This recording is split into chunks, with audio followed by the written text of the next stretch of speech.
Truly Paranormal brings you real paranormal stories by experiencers all across haunted California, a state notorious for some of the most bone-chilling and haunted areas on Earth. From shadow people to invisible poltergeists, hear vivid eyewitness harrowing encounters recanted by very real and candid people. Dream home turns into a hell home. 1996, 16 years old. Things kind of progressed rather quickly. We started hearing noises throughout the house, things going bang, progressed into, we'd hear a little girl laughing. Noises, things missing, throwing furniture. If you stand downstairs, it sounds like a hurricane's going on upstairs. You walk up and there's nothing there. Nothing's out of place, it's just all sound. That went on for a couple years, and then I move away, come back, and things are getting really bad. My mother would buy a carton of cigarettes. They come up missing. My brother had a really special jacket. They come up missing. They blame me for it. I'm like, I didn't touch this stuff and didn't get to prove it for years later.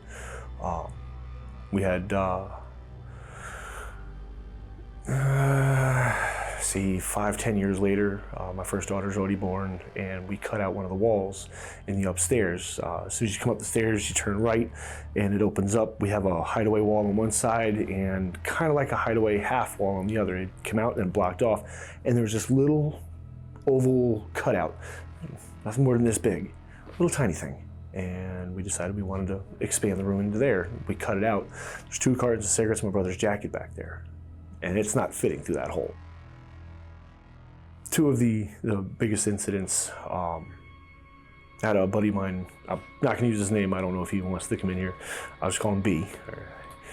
He came over, spent the night, a couple nights there. So first night, we sit on the computer and we're chatting up with a bunch of people online. Nothing really happened. There was some scratching, and I noticed it because I'm familiar with the house. He's just like, yeah, okay, you got mice, big deal. Okay, well, let's hope that's the only thing we hear.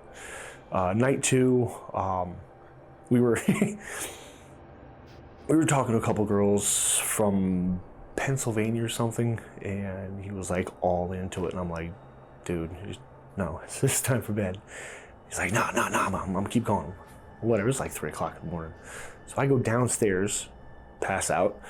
I was in bed half hour, and he comes running downstairs. Yo, there's something crazy going on. What the hell are you talking about?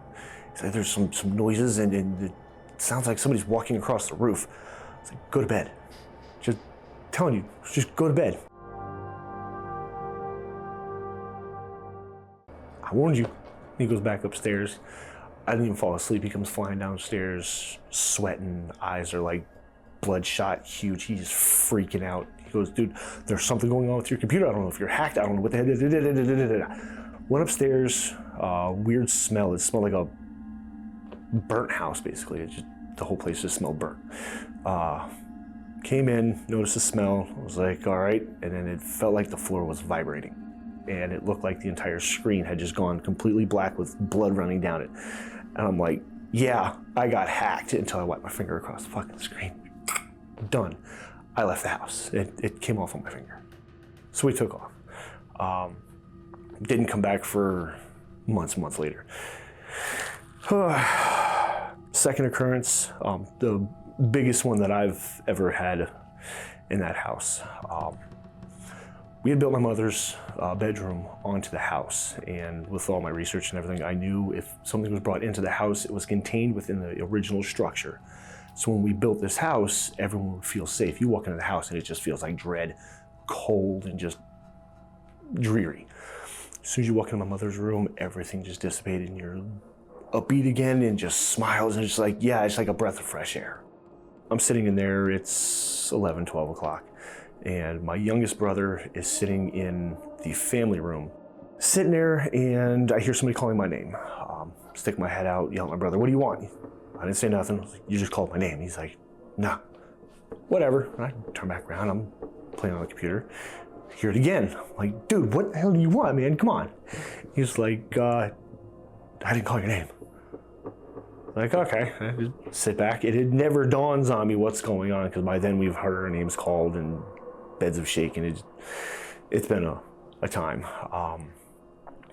So I sit back down, turn my song back on, and I feel it's like my chair just wants to turn, and just over and over and over.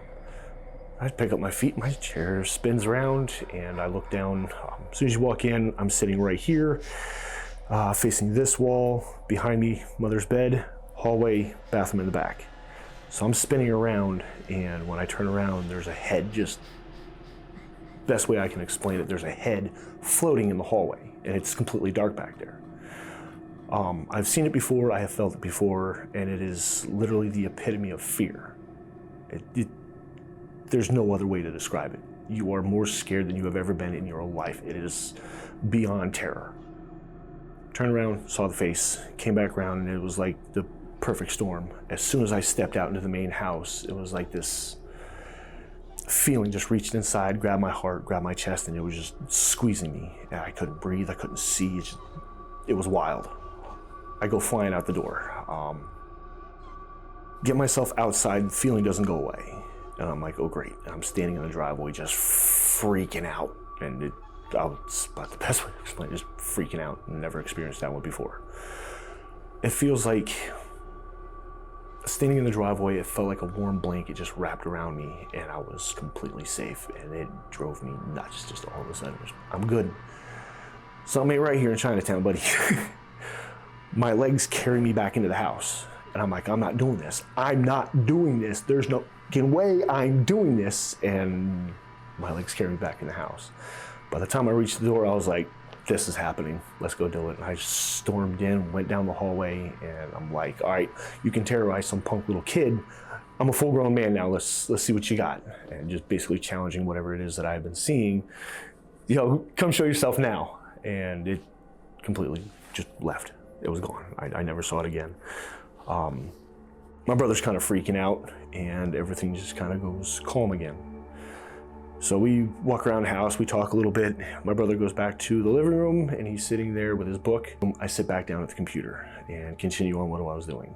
I hear the name again, and this time I'm already clued into what's actually going on. And I stick my head out, I was like, Val, are you really calling my name? And he goes, no, I'm not. Okay, I know what it is. I turn back around and wait. 20 minutes goes by and I hear it again, and this one gets me. I turn around, look into the main house, and I was like, what the fuck do you want? I'm gonna get you. And it came into my mother's room. I stood up, completely freaked out. It literally felt like I was having a heart attack. My legs wouldn't work, my arms wouldn't work. I'm stumbling. I trip my way into the main house, and it hits even harder. I trip over the coffee table, come around the coffee table, and as soon as I get in front of these stairs, I hear the phone ring, and then everything just stops. I catch my breath. Phone rings, and I turn around because I'm thinking it's my mother. I turn around, step back in front of the stairs, and then it just hits me again. Freaking out, turn around. As I turn around, something throws me up against the door and almost over top of it. There's a door intersecting both living room and family room, and something throws me up almost over the top of the door. My brother's there to watch this. He's freaking out. He leaves the house. I leave the house. I slept in my car. I didn't go back in the house that night, and I had this little tiny handprint on my arm, a bruise. And I'm like, this isn't real. And I had bruises on my chest, and I turned sideways, and it's a handprint.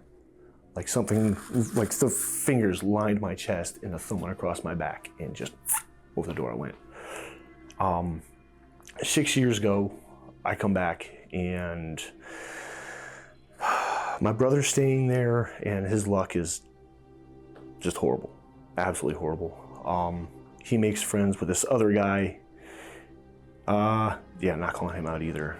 But he leaves the house to him, leaves the house, and at this time I just spent maybe a week or two there, and I was gone again. After that, Dude was in the house for maybe 2 months, maybe a month, something like that. House burns to the ground. Well, I've lived in a few interesting places. I've lived in the Sacramento area my whole life, and anyone who's lived in Sacramento or anyone who's lived in old houses in Sacramento can tell you it's, a little haunted. I can definitely attest to that. One of my first memories is when we moved into an older house here in Sacramento. And the house itself was very cool, it was very, pretty. But when I was younger, I noticed it was a little odd. One of my first memories is me just playing in the yard and just seeing random people that were there. And I thought, oh, this person isn't supposed to be there, but then they would disappear. And it's like, and as a kid with an active imagination, I could sort of, explain that away. But when other people started mentioning they were seeing the same thing too, it was like, oh, okay, well, that's just something that happens here, I guess. And there are a few instances, like there was a very specific one when I was a kid. Like because we'd see shadows of things, here, out of the corner of your eye, whatever. But one was, I was in the living room and we went into the back room because it was a very big house and there was a long hallway. And I could see a shadow of a little girl just sitting there, and I would look behind the door, I would look behind things, and I'm like, there's nothing that could cast this shadow. And it stayed there for like 15 or 20 minutes, and then I would turn back and it was gone. And stuff like that happened a lot, and you'd hear like music and knocking and things, like people talking, which was in a busy house like ours would happen. And one of the oddest one, which happened right before we left, is it had gotten flooded. The whole area had gotten flooded, which caused a lot of electrical problems. And that stayed for months and months and months. And what was odd is we had an electrician come out and, to look at it. And he sort of stood there away from the breaker box, looking a little perplexed. I was about 12 or 13. And so I was just walking with my dad, and he's like, hey, what's going on? Did you find something wrong? He's like, I've disconnected the power to the house for safety reasons. He's like, okay. The problem is all the lights and all the appliances were still on. So that was an odd one. It was actually a very pretty house, As we left, things started to get a little more weird. I started seeing more things. I think it kind of knew that we were the last people because it did get demolished after we left. And it's kind of sad, really, but one of my last memories, we were driving up the driveway last time I went there, and we could see someone in the window, and it was waving at us. And I'm like, it was kind of sad, because not everything there was bad. I actually felt like everything there was sort of positive. So it was weird. I lived in Sacramento about 10 years ago. At this address, it was 3405 Marshall Way. And I remember the first night we moved in, the chandelier in the living room at the time was swinging, like just in circle, and it was hot that day. We didn't have no AC. We didn't have any doors open. We were just moving our stuff in. And the chandelier was just going around in circles, and then it began to swing back and forth. After that, I would always wake up at 3:30 in the morning every night when I lived at that house. I was always having nightmares, just bad nightmares of somebody dying or something happening. You can hear footsteps walking through the house, all the way from the front of the door all the way to the back of the door. And we used to have the staircase that came wrapped around to go upstairs, and you can hear somebody running up and down the stairs, and it'd be like 2 o'clock in the morning and everybody'd be asleep. So I remember one time I was laying down on the couch and the lights had just shut off, and I thought maybe it was my daughter. But when I was calling out her name, I got up to look and she was asleep. And then I can recall another time too where the front door used to always open and shut all the time at that address. And sometimes we'd be sleeping and the front door would just be wide open. I had asked the landlord what had happened in that house, and for a long time she just said nothing, nothing, nothing. But then I had found out that somebody had passed away. They were moving a refrigerator, and I guess they lost footing, and the refrigerator came and hit them, and they had died. And I believe they died in that house.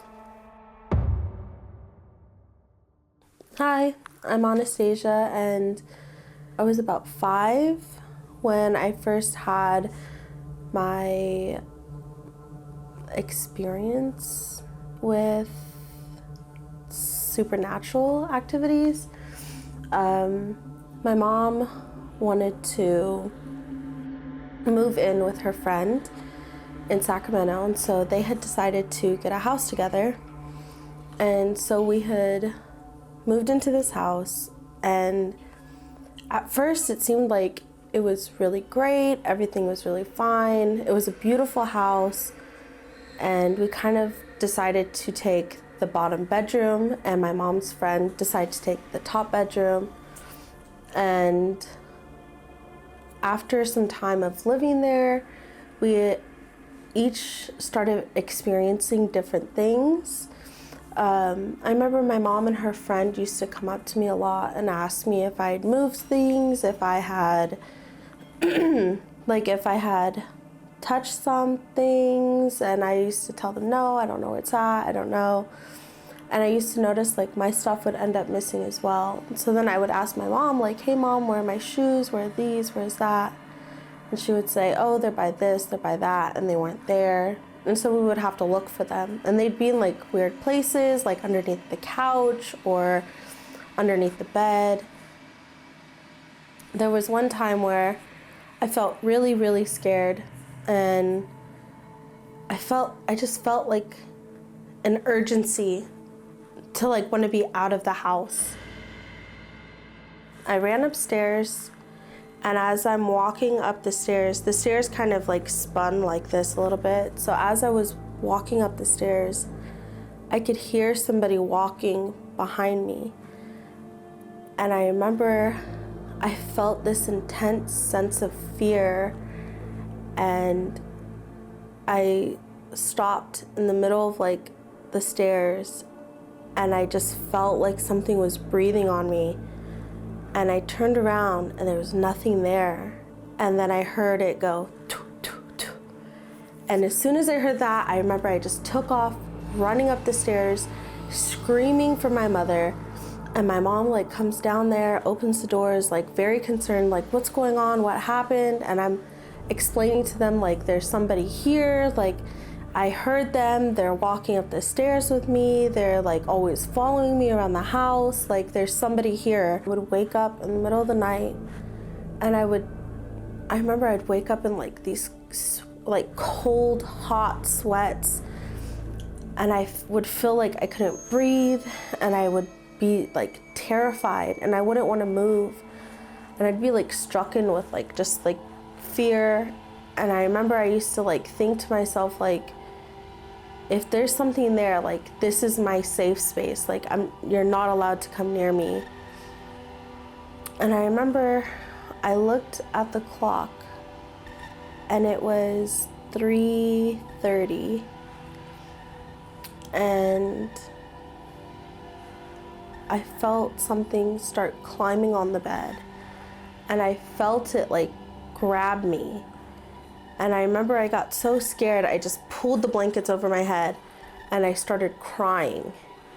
And I think it was just really hard for me because I had a lot of experiences like that. I think my mom started to have some experiences of her own because she started hanging rosaries on the wall. And when she would go to work and I would go to school, we would come home.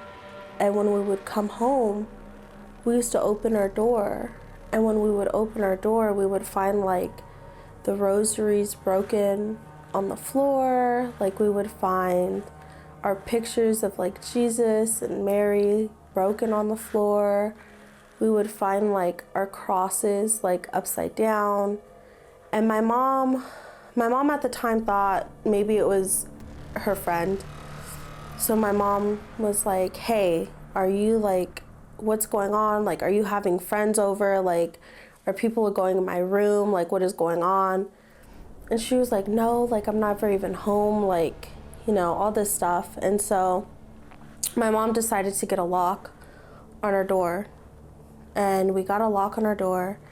And she hung up new rosaries, new crosses, and things like that. And we were still having those experiences happen. And then we started having them happen when we were sleeping.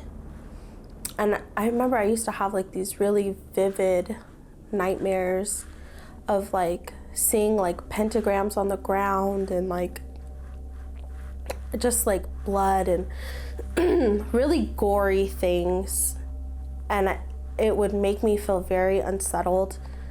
And then I would wake up, like I said, in these sweats. And my mom would start to wake up too. And she would say, Anna, did you see that? Did you see this? And I would say, no. I think she started seeing like black figures in the room with us. I didn't really ever see any. I think there was like one time when I did, but I kind of chose to ignore it because I just felt like I was having so much stuff going on. It was just very traumatizing.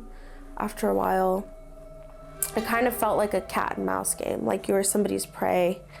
Walk into the room and we would see it broken on the floor in like 3 pieces.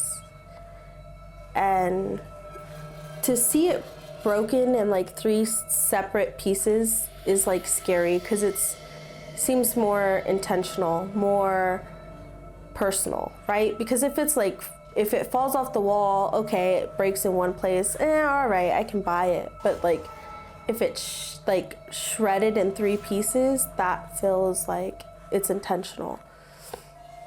And so when we would wake up from our nightmares, we would see that too. So it was kind of like, just like this sense of like, just fear all the time. And then as time was going on, we all started having our own experiences. But there was one time when we all experienced something together. And that's when my mom decided that we were gonna go ahead and just move. I was like, come here, come here. She's like, come here right now. And she's like freaking out. So my mom runs over there and I follow my mom and we look at her and she's like standing or sitting in the chair all curled up, afraid. And she's like, look. And she points up. And we look up, and I remember when we looked up, we just seen the ceiling fan like swinging like in all kinds of directions violently. And it was like very scary. And then it was swinging so aggressively, we're hearing like cracks from it. And so we ran to the couch and we sat there and we're watching it. We're like, maybe it'll stop. And we're sitting there watching it happen. And I just remember like looking at my mom, she was terrified, and looking at my mom's friend, and she was just like terrified as well. And we were all like sitting with each other, just scared, waiting for this to stop. And finally it stops. And after that, later on that night, me and my mom were in the room together, and she was like, this is it.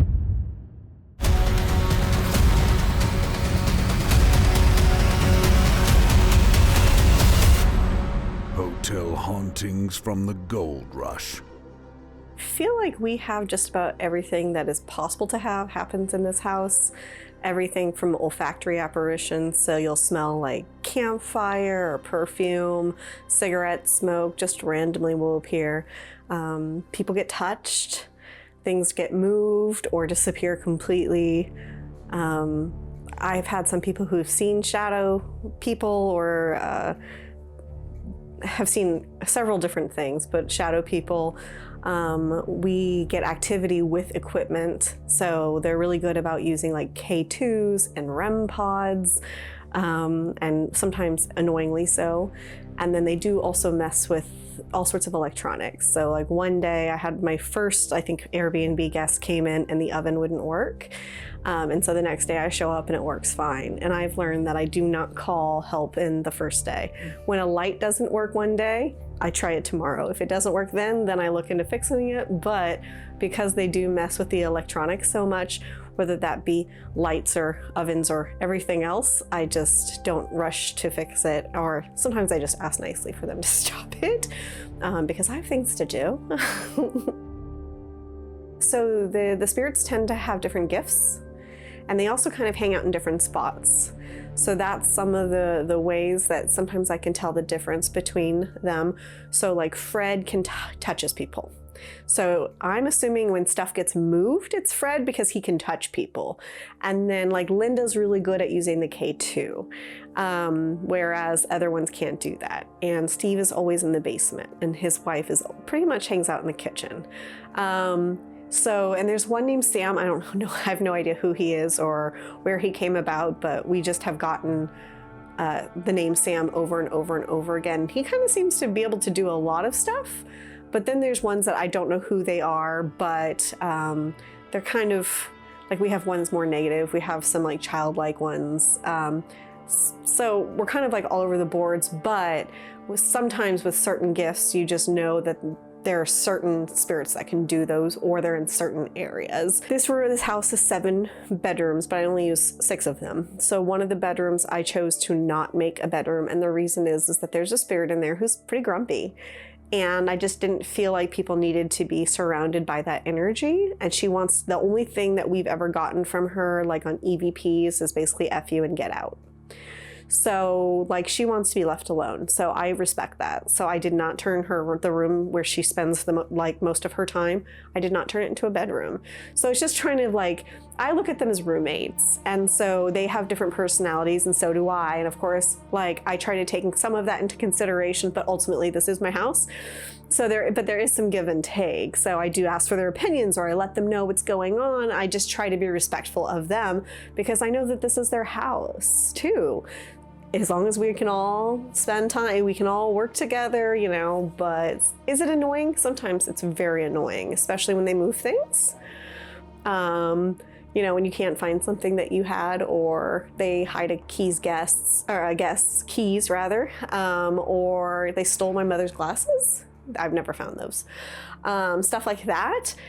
It can be really annoying sometimes, but for the most part, we've just kind of like learned to live with one another. And I feel like, I really have respect and appreciation for them. And I also feel like they feel the same way. Like they take care of me, like because they know I take care of them, or because they appreciate the fact that I take care of their house. They tend to get rid of people I don't like, or not even that I don't like it. I don't even know that I wouldn't like them.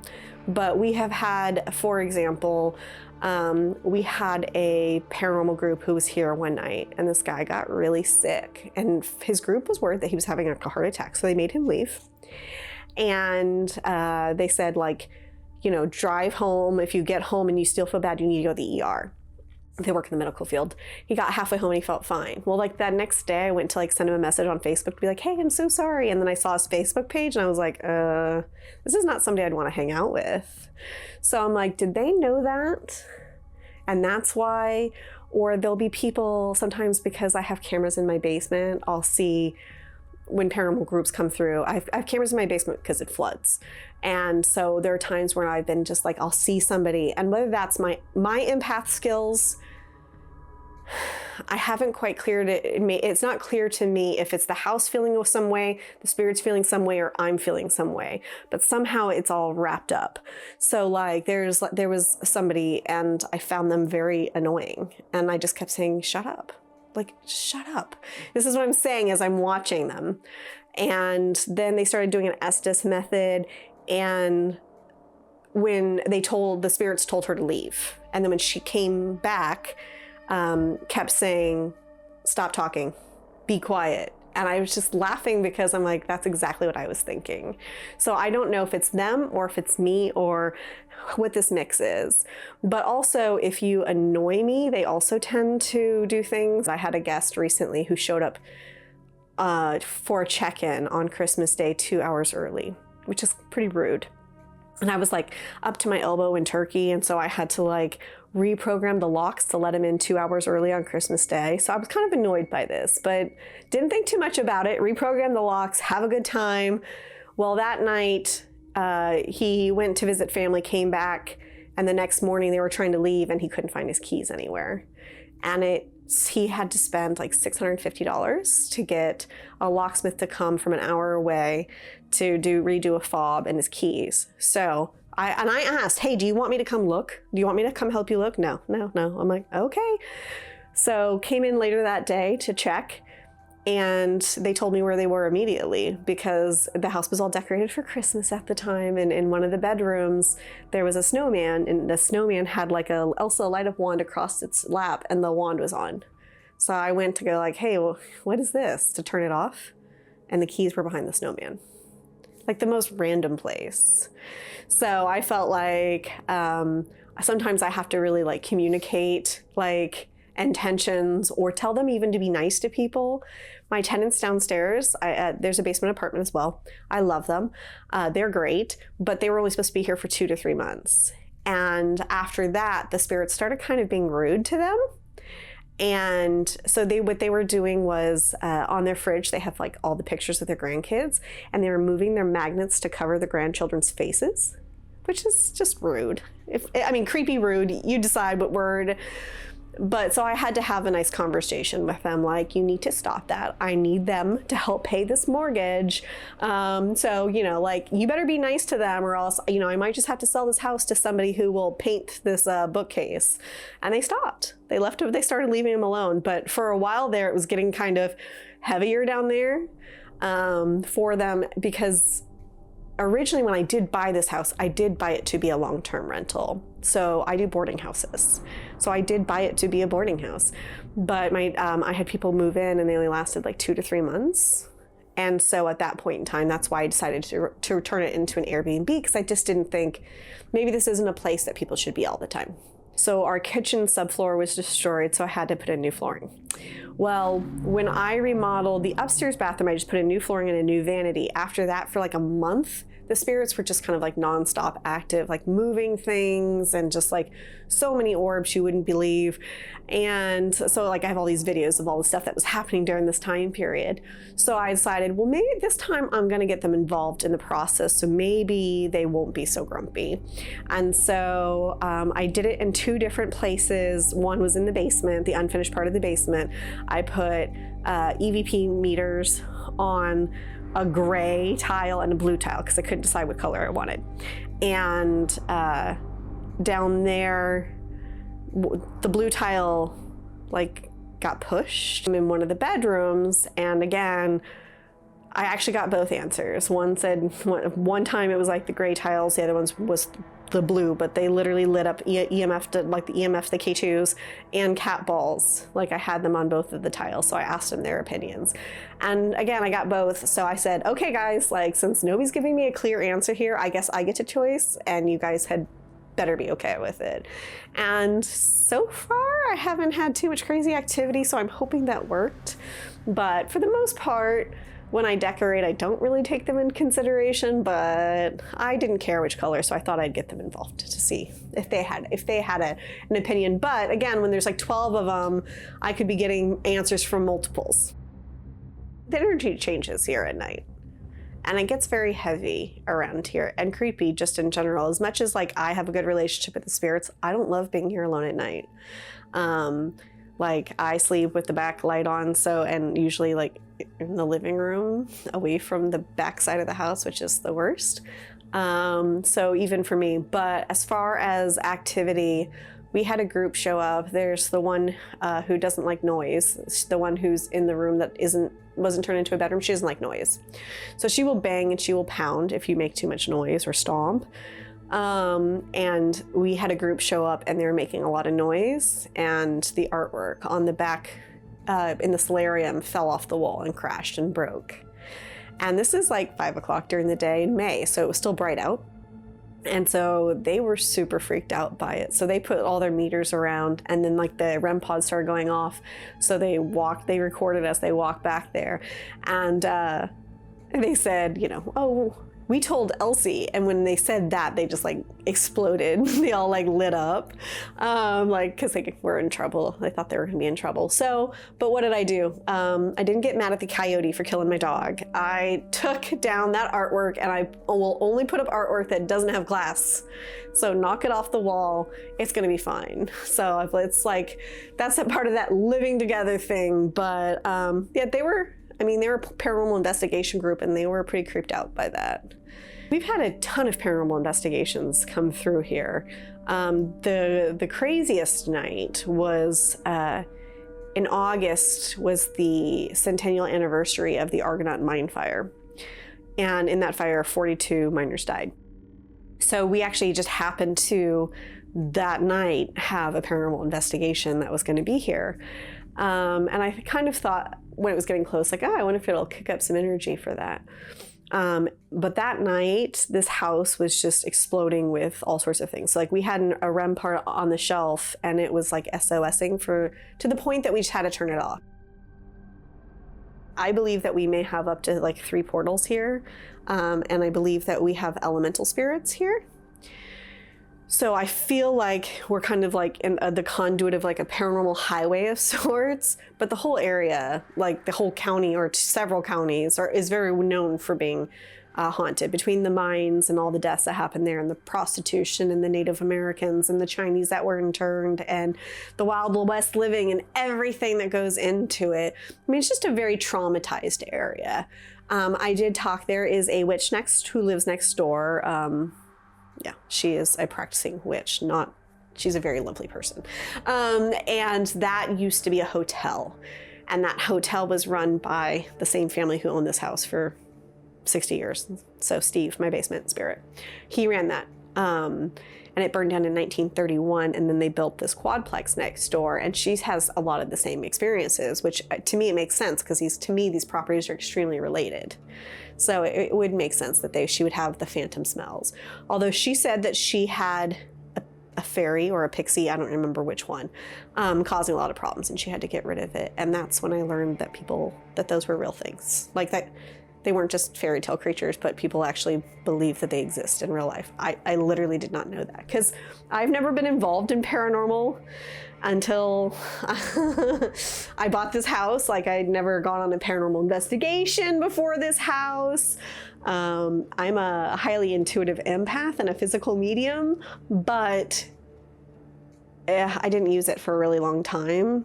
And this house has really kicked it into gear, but like, I've never really been involved in anything paranormal before. So, and like the neighbor on the other side said that she caught on her exterior camera one day, it looked like 2 miners walking down the street. A guy who owns one of the shops down the street said he lived like 4 houses up, and he said that their house was like super haunted. He said that this section is where the Chinese internment camp was. And his basement, there was just like all sorts of stuff happening there. So yeah, like if you talk to people in Jackson about things being haunted, it's not, for the most part, it's not like a taboo or weird subject. It's just like everybody knows this place is haunted.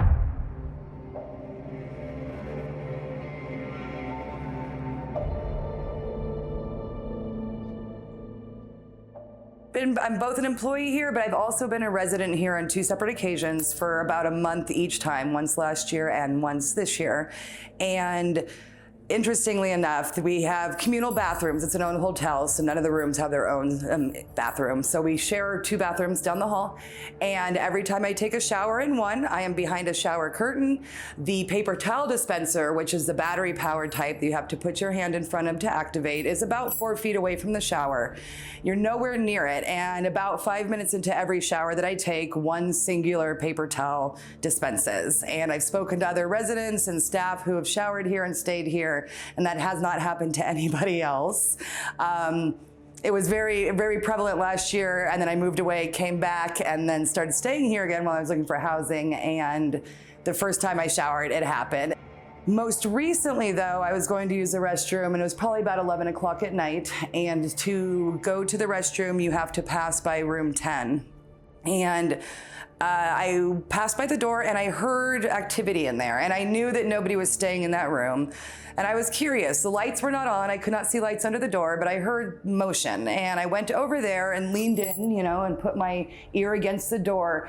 And from the other side of the door, there was a violent force that shoved the door into my face. I mean, there's a little bit of wiggle room with these old doors, and it just shoved me, and every hair on the back of my neck stood up. I got chills over my entire body. It was a very, very negative feeling. It was not positive. And I just went away from that door real quick, went to the bathroom, and went back to my room. Since then, we had a lady come in here who claims that she was a medium. And much of the ghost stories surrounding this hotel involve room number 5. I've never stayed in room number 5, but that's kind of the rumors. And she was in here and she was just talking a little bit about what she was feeling. And she's like, room 5, I'm not picking up on anything. And I was quiet this entire time, just listening. And she said, it's room 10 that I'm feeling the negative energy from. Cindy was telling me recently, she was walking down the hall. She was here alone. It was Wednesday when we're closed, and she smelled cigar smoke. And there was nobody here. There was nobody here. And she just scolded him and said, you're not supposed to be smoking in here.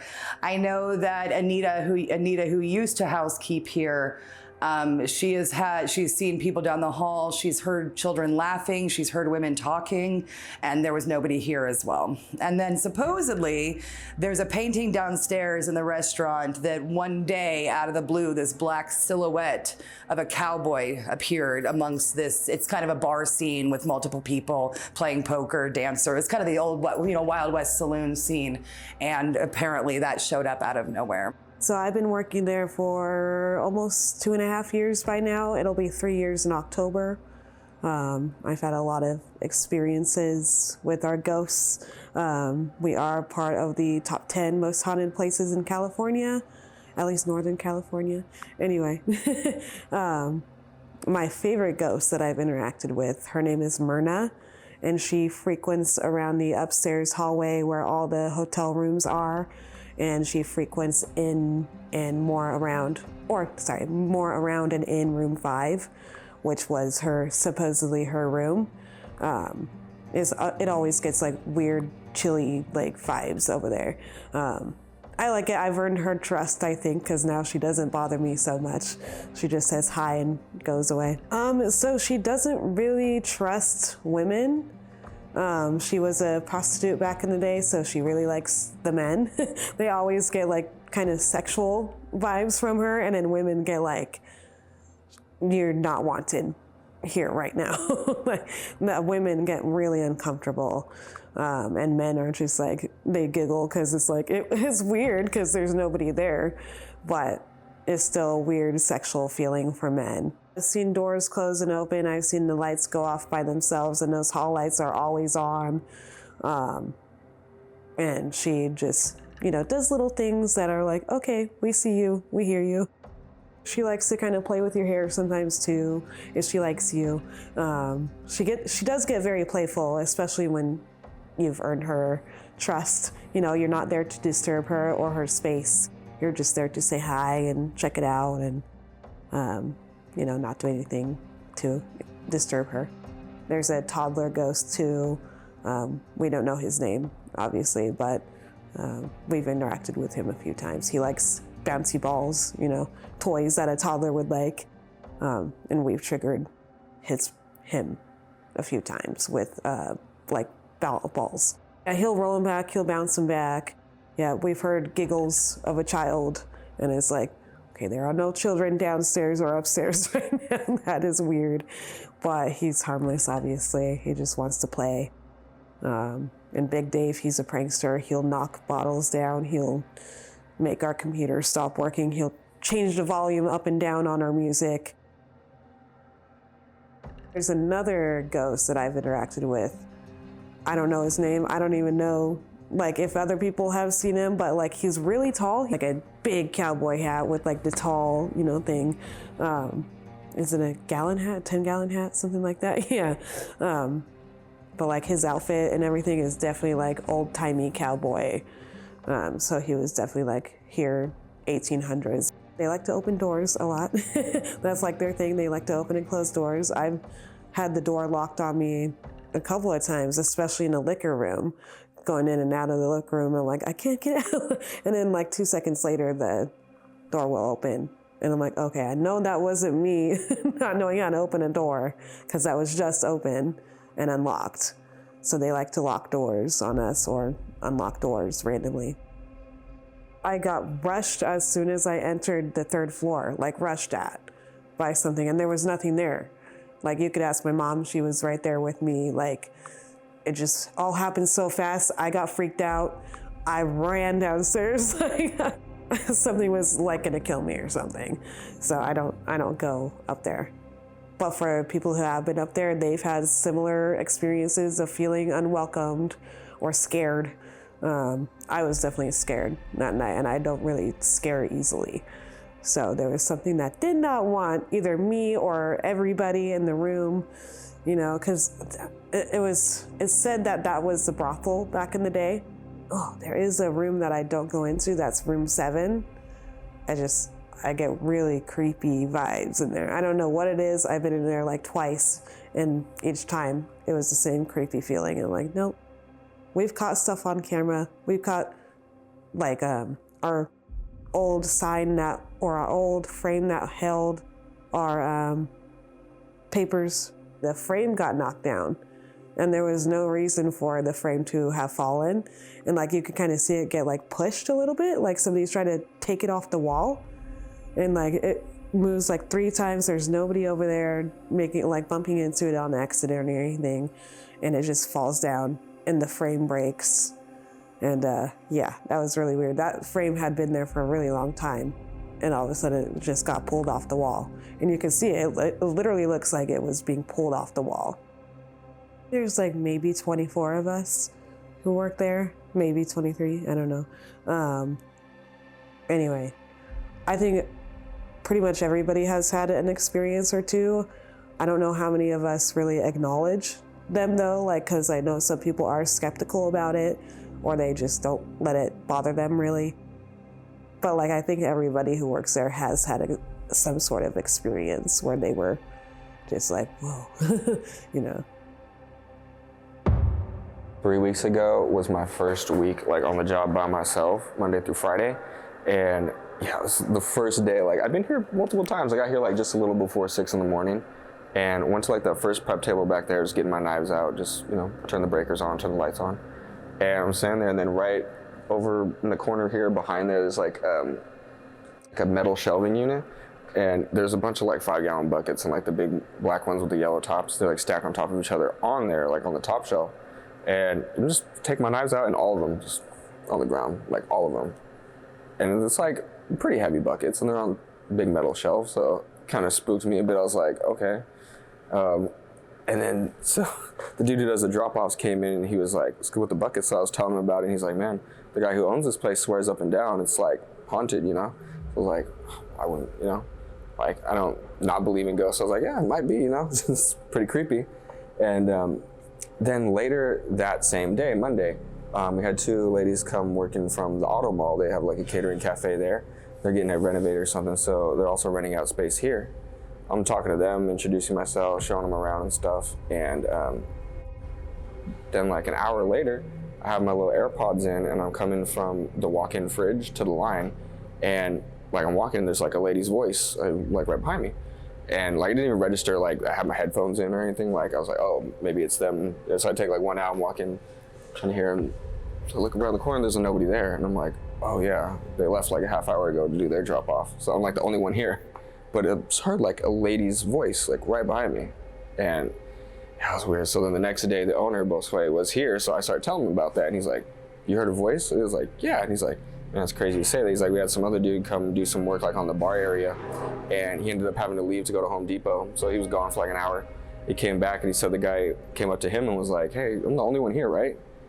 And he's like, yeah, I mean, I'm here. But he's like, no, you left, right? You just got back. He's like, yeah. He's like, man, I have the tools going and I hear people talking. There's voices everywhere, like full voices.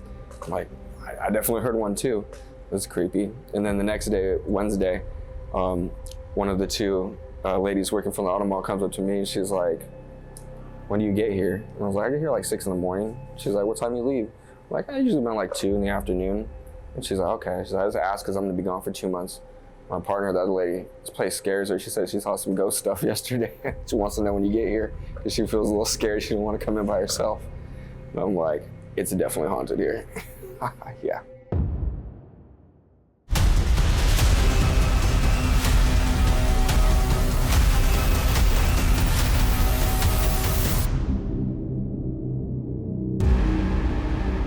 Demonic ghost activity abounds.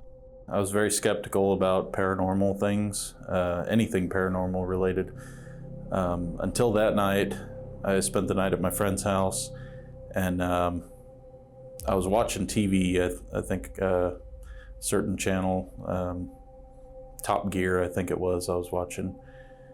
And I remember checking my phone, and it was about 3:30, somewhere around there, 3:30 in the morning. And I heard, immediately after I put my phone down, I looked up at the TV and it went to white noise. And so that was strange. So I picked up the remote and I tried to turn the TV, turn the channel, that wouldn't work.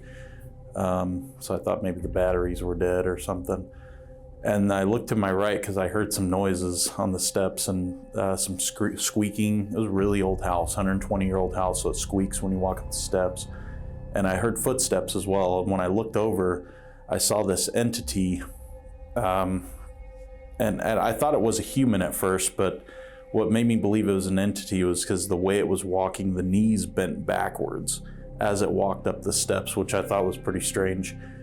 And when it got to the top of the steps, it was extremely tall. It was hunched over walking up the stairs, and when it got up, it stretched up and its head was tilted to the side like this, because it was only 7-foot ceilings, so whatever this thing was, it was a little taller than 7 feet. And yeah, its head was tilted like this, and then I think it bent its knees down and it tilted its head straight up. Had a very long, narrow face with really dark black eyes. I mean, pitch black. The whole thing was pitch black. And I remember it stared at me for a few minutes, and or at least it felt like that long. And it was not happy to see me. I felt an overwhelming sense of fear and evil coming from this thing. And it just looked at me like I did not belong there, like I just broke into its house or something. It was really evil face, kind of like closed my eyes and prayed to God. And when I opened my eyes, right after I said amen, I opened my eyes, saw the thing flee into my friend's room. It passed through the door. I don't remember it opening the door. It just passed right through it, which I thought was pretty strange. I thought maybe I'm just seeing things, but I stared at that door for the next few hours till my friend woke up. He usually woke up pretty early, about 6:30 to 7. And right when he came out that door, I got scared because I thought it was the thing again, but it wasn't. And I asked him, I said, someone in there with you? And he said, no. So I said, somebody went in your room last night. And I don't know who it was, but I didn't sleep. You don't just sleep after you see things like that. My friend at that time told me that he has experienced visualizations when he wakes up of a demonic creature trying to choke him at night. The way his body was positioned, it looked like something was strangling him. His face was purple, and his chin was down, and his hands and feet were stuck up in the air. Like he already went into rigor mortis in that position. So we thought it was pretty peculiar, you know, that he told me that just weeks before he died. And now he's sitting there like this, and told me upon moving into the house that the house was haunted. And of course I didn't believe him. I was like, okay, whatever, the house is haunted, okay, I'll believe that. And I tried to explain to him, it's just a really old house. Maybe once you get settled in, you'll feel different about it. But he didn't. This was a year into the house already when this stuff happened. And there's been other people that have had experiences. One of my ex-girlfriends was there, and my friend and I witnessed her getting pushed down the stairs. I thought maybe she tripped or something, but I didn't see the whole thing. He saw the whole thing and said it looked like somebody pushed her. I had just seen her falling down, and she was pretty scared to go back into that house ever since then. And I was still skeptical until about, I think 6 months later is when I had my experience, and then I started to believe everything that everybody ever said about that place. He was 19 when he passed away in that house, in that room that I saw that entity flee into. He passed away there. When I was a child, around 8 years old, and I was living in Sacramento, and one night I woke up because I couldn't breathe. And when I woke up, there was this greenish, gaseous, toad-faced demon with 4 arms, and its torso was just long enough to have the 4 arms, and then it went down to a point, and 2 of the hands were over my mouth and nose, so I couldn't breathe, and the other 2 hands were grabbing my wrists, so trying to pin me down. And I was like, I couldn't breathe, and I'm like struggling. Then I'm calling out, started calling out to God, God help. And boom, as soon as I did that, broke free and it was gone. And I could breathe again, and I was like, whoa. That was wild. There was another time I woke up in the middle of the night and I fell down onto the bed. And I remember I had been floating about 6 inches off the bed when I asleep, and then I woke up and boom, what the heck? And then there was another experience with my mom, actually. My dad was away on a business trip or something, and me and my 3 brothers, we woke up in the middle of the night, my mom's screaming, bloody murder or something. And we all come rushing, what's going on? And she swears she woke up, had to go pee or something or whatever, but there was this dark, shadowy figure of a man standing in the doorway to her bedroom, and she's like, no one's supposed to be there. Freaked out, and of course, as soon as we all come running out of that, there was nothing there, it's gone. And so, and I'd already told my mom about the demon attacking me. And so she got curious and started doing some research on the house. Come to find out, I don't know if it was the immediately previous owner or the one before that or something, but it was one of those cases where, the guy, husband or whatever, went crazy and killed his whole family, and then himself suicided in the bathtub. And I was like, oh, okay, so there's obviously some residual evil hanging around that house. Great-grandparents' house back in Kentucky. That house was definitely haunted. And there was this one room in the back. It was like an old southern mansion, 2 stories, only 2 bedrooms upstairs, but each bedroom was like half the house, 6 beds with plenty of space between it and all that. But on the bottom floor in the back was this 1 bedroom, and I swear in the middle of the day, you could walk in that room and the hairs on the back of your neck would stand up. It was like that much of a presence. And it also had a graveyard out in the front yard with 6 graves and stuff. And my mom swears that when she was a little girl, when she would stay there, in the middle of the night, she could hear music, fiddling and dancing and stuff.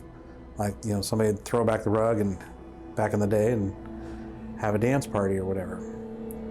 Kind of a scary proposition going to the bathroom in the middle of the night, because you'd have to get up and walk down the hall or the stairways and get to the bathroom, or you just had this eerie feeling, especially with these paintings, how they watch it and walking by, that kind of thing.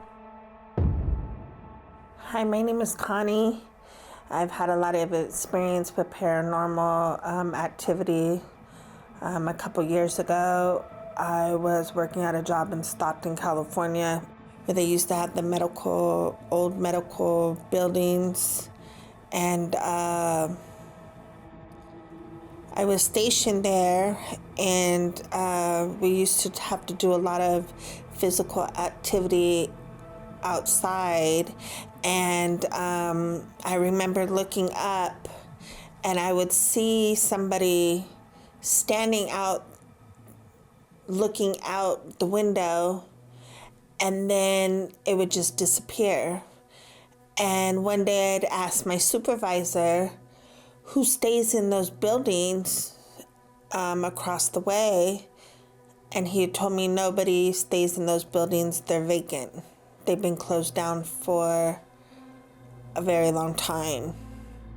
So where we were stationed at, in a wing of a hospital, of an old hospital with a mental facility and the asylum, I was speaking with my roommate that was in there, and all of a sudden we just heard this big, loud, like if somebody just came and just slammed the door. And we jumped up, me and my roommate at the time, and we were so scared that we didn't want to go see what it was.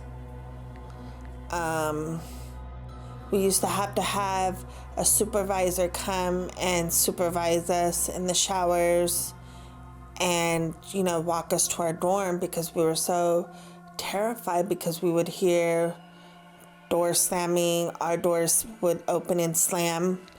And then I can recall one time I was taking a shower.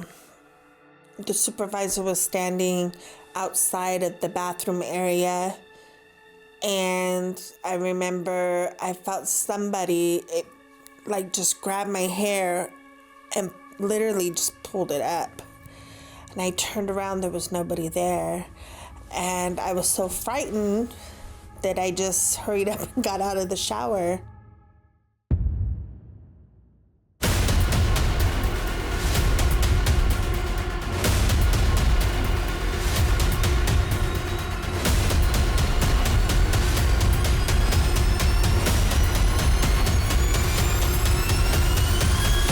Talking with the spirit world. I used to play with the Ouija board. A friend of mine, actually, I was engaged to her son, and she and I became good friends along with my mother. And she read cards and did the Ouija board and all that. And my mother, she could be sarcastic sometimes. And whatever was coming through the board, this one time, it was at my friend's house, my mother cussed it out and really made him mad. So of course he came after me, whatever it was. I had my own apartment, this was in San Pedro. All of a sudden my whole life just went to hell. I lost my job, I broke up with my boyfriend, my car broke down, and I was losing my apartment all within a week. So my friend, she came to my apartment because we needed to get rid of whatever it was that was going on.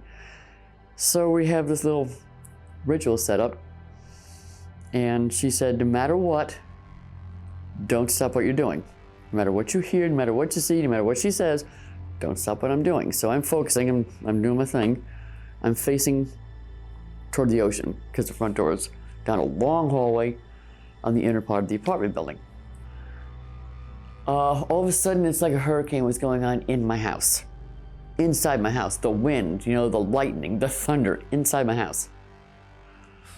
And all I heard her say was, oh my God. And I didn't break my concentration, I didn't look. But the inside, just inside my front door, which was way away, the rug was burned. I had to get rid of a lot of the stuff I had. My bathroom was decorated in black and gold. Well, you can't have black candles, not with stuff like this. And all my books and all kinds of other stuff, I had to get rid of everything, just in case, and start over. A little over 20 years ago, we had probably been in this house like 1-2 years by then. And my sister-in-law, Diane, was coming up with her husband and her best friend, Sylvia. So I knew she would play the Ouija board with me. And at the time, I didn't know a whole lot about Ouija boards. I've always wanted one. It was, you know, I just never had gotten it, and always been curious when I was throughout my teens. And my husband Bear came home, and he had found a Ouija board in one of the trash cans at his job. So he had brought it home for me. And so when Di came up, we decided to play the Ouija board. And it was kind of crazy. I mean, I kind of like looked at her like, is she moving it? You know, you get that. My sister-in-law asked about when she was going to die, and the board, or how old would she be when she died. And the board told her, I think it was like in their 90s, if I remember right. And she asked it when their sister, Debbie, would die. And it said that Debbie would pass away in her, I think it was her 70s. I'm not quite sure how old she was. And Diane instantly was like, there's no way. There's no way. Diane's always had the health issues. She's like, Debbie, and Debbie's younger. So she was like, there's no way Debbie's gonna pass away before us, you know, or me. She reminded me of this probably 2 years ago. I think it was 3 years ago that 3 years ago, my sister-in-law Debbie and her daughter Tracy were murdered, and it was a double homicide suicide. Diane was like, you remember that the Ouija board told us that she would die at this age? And then it like clicked. I was like, oh, that's right, you know? And so I didn't really think much of it going back to 20 years ago. I didn't really think much of it after, I mean, we were supposed to go in and eat the dinner, and we were trying to end the Ouija board session. And, you know, you always say goodbye to the spirits, and, you know, to close it out. It's just something you're supposed to do. So every time we said goodbye, it would go to high. It would spell out H-I. And so it got to the point where we were like, okay, we gotta go. We gotta go. So we just put it away and went in and ate our dinner. Everything was great and everything. And I didn't think nothing of it. Never played it, you know, after that. Probably a couple months into it, that the kids, my kids, we have 3 kids, 2 boys and a girl, and my girl's my baby. The 2 boys probably were about 4, 3, and the girl was like 1 maybe. And they all talked a little bit about this imaginary friend. And I didn't think anything of it. I mean, imaginary friends, kids have imaginary friends. It's nothing new. And I wasn't feeling anything weird or anything at that time. And, you know, they'd always tell me about this imaginary friend named Michael. A couple months after that, I was starting to see out of the corner of my eye, you know, like, especially in the hallway, I'd see like a child peep around the corner in our hallway, and I'd turn and look, and there would be nothing there. I asked my husband, I was just one day out of the blue, I was like, have you seen anything weird, anything, you know, have you felt anything, seen anything? And he was like, yeah, actually, I've been seeing things out of the corner of my eye. It was around for a few months, and the kids continued, you know, it was Michael this, Michael that, you know, and so I knew that it was named Michael, obviously. And so It was a couple months after that we started hearing things. We would hear footsteps up and down the hallway. My husband and I would be in bed, and he would wake me up because I'm deaf in one ear, so he'd always have me turn over so I can hear, and he was like, you gotta listen to this. And it was like heavy footsteps all the way up and down our hallway. And so we knew it wasn't the kids, because the kids were all in bed and everything. And it started knocking, like we would have at the time tapes of the VHS tapes stacked up in the kids' room. And the kids would be in bed, and it would knock over the stacks of videotapes in the middle of the night, and wake us up. And so it started doing that, where it was starting to get to the point where we were having a trouble sleeping, it was keeping us up at night. So one time after that, one of my best friends, Crystal at the time, she came up. She was living in Mammoth during that time, so we didn't really see each other that much. She came up, she wanted to see the kids and hang out with Bear and I, and so she spent the night that night, and we went to bed. Bear and I went to bed, the kids were in bed, and she was kind of getting prepared, and she was walking around our living room, and she happened to glance over there, and she saw a shadow of somebody. So she thought one of the kids had gotten up, and so she walked over, and she looked in the hallway, and there was nobody there. And she checked the kids, and the kids were all sound asleep in the bed. So the next morning, before she had left, we were sitting on our couch, and she was telling me what had happened. And at that time, our animals, we had 2 animals, a cat and a dog, both were perfectly potty trained, no problems ever. I mean, they're very potty trained. And these 2 animals had started to go to the bathroom in the house, which was very odd, very odd for both of them.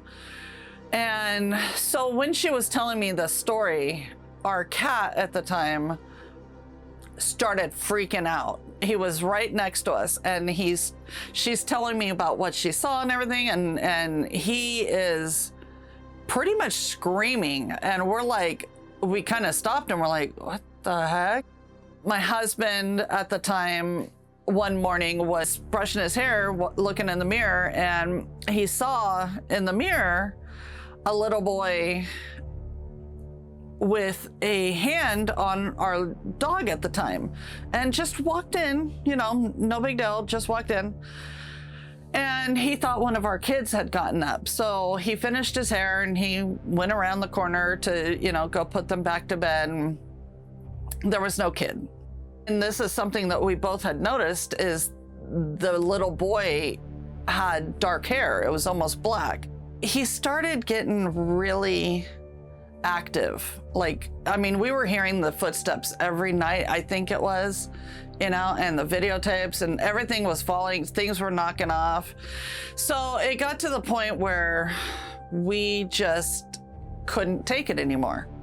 Well, I had this place down in Loomis that I would go to that, carried Wicca stuff, and I had talked to the owner a couple times, never told my story, never told her anything about, what was going on or anything, so I told my husband, I was like, you know what, I'm going to go down and go to the Wicca store, and I'm gonna see if there's something we can do to get rid of whatever this is. When I entered the building, I asked the lady behind the register, I was like, is such and such here?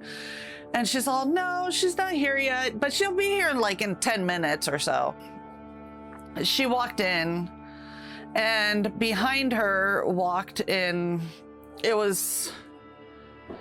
he almost looked, I wouldn't say ethereal, but kind of you know, there was something about him. The moment he walked into the store, he instantly looked at me and he goes, "You're the reason I'm here." And I was like, "What are you talking about?" You know, and he was like, "You're the reason I'm here." And I was like, okay. You know, I didn't know at the time who he was. I've never met him in my life. Nobody in that store, except for me, knew my story. Nobody. I mean, I didn't even tell the cashier at the time. And like I said, I never talked to the owner. And he was like, "I was supposed to get on a plane this morning and fly back to LA, but my spirit guide told me that I have to wait because there was somebody here that I needed to help." And I was like, okay, so you're a psychic, you know? And at the time it was like, I didn't really believe, you know? And I mean, I believed, but I didn't believe. And I was like, some people, you know, you don't know if it's real. Some people are kind of fake. So I wasn't gonna tell him anything. I was just gonna let him talk and see what he said. And he instantly told me that I had 2 ghosts. I had 2 spirits living in our house. And at the time, you know, I was like, no, there's 1, you know? I mean, we only had thought of Michael, you know? We didn't realize at the time that there was 2. We would just put it all together as it was just the one entity. And he was like, no, you have 2 spirits in your house. He said, and then he goes on and he goes, when you played the Ouija board, and I was like, he knew that? You know, I was a little like, okay. He's all, when you played the Ouija board, you actually opened a portal in your living room, and that's how they came in. He said, you have 2 spirits. He goes, you have an older man. And I was like, okay. He was like, do you know any older men that would be hooked to you? And I was like, no. He goes, but you have a little boy. And I was like, okay. And he was like, his name's Michael, and your kids know about him. And he said that he was the one that we were talking to on the Ouija board. And I was like, oh, yeah, okay. So, I mean, as soon as he said Michael, I was like, I really started listening to him. You know, I was like, okay, well, this guy must be a real deal, because he knows like so much stuff, you know, and stuff that we didn't tell anybody there. And so he was like, Michael came through the Ouija board and he saw you with your children, and he saw how good you were as a mother, and he felt like you could protect him, so he kind of linked himself to you. He goes, he's here right now. He's here. He goes everywhere with you. What happened was the little boy hooked to you because the older man in their lifetime, the older man was the stepfather, and he used to lock the little boy in closets, and he ended up murdering the little boy. And after they were both passed, he tends to follow the little boy wherever he goes, and he tries to find him and he tries to kill him, basically. So it's like he's trying to, it's kind of like they're living in a circle, you know, doing it over and over. And so he goes, that is actually one of the reasons I'm here, is my spirit guide wants us to take the little boy, and he'll be in protection and he won't have to deal with the stepfather ever again. So as we're talking, it was really weird, because as we're talking, this girl comes running in the front door, and she's like wild. I mean, her eyes are open, you know, she's like running and like out of breath, and she's like, what's going on here? And we're like, what the heck? And apparently the people there knew her, or the owner knew her. And she goes, I was driving by, wasn't gonna come in. I had no reason to come in today. She goes, but I was driving by and my spirit guide told me I had to stop here and I had to come in because there was something that needed help with. And we're like, okay. So, yeah, so they ended up taking the little boy, and I was like, what could I do to banish this guy from our house? Because he's the problem, you know, and he had told me that all this stuff, the cat, the dog, the footsteps, everything, he said everything started when the stepfather found the boy. And so I'm like, okay, well, you got the boy who's the good part, but what are we supposed to do? You know, I was like, is there something I can do to get rid of him? Because we need to be able to sleep again. And so he told me about saging the house and basically walking around to every corner, every spot, you know, into cabinets and into closets and saging the house and saying a prayer, basically, you know, and telling them it's okay to move on. And so I did that and it worked.